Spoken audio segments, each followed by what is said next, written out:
Türkmen halkının milli lideri, Türkmenistan'ın halk matbuatynyň başlygy Gahrman Arkadagymyz şanly tenem nasibetli dagaralara gatnaşmak üçin ýurdumyza gelen Türkmen Astriýa dostluk toparynyň ýol başçy Neda Berger bilen duşdy.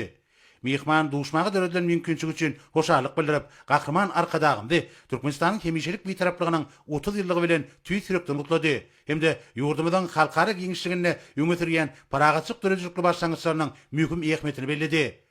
Gahrman Arkadagymyz Türkmen Astriýa dostluk toparynyň ýol başçyny mühim bayramçylygyň halkara bitaraplyk günniň öňü tirasynda kabul etmäge şatlygyny aýdyp, Türkmenistanyň Birleşen Milletler Guramasy tarapyndan ikrar edilen we paragatçylyk hemde anlaşmagy pogtlandyrmagyň mühim guraly bolup hyzmat edýän hemişelik bitaraplyk syýasatyny ýygyderli durumça geçirýänini bellidi.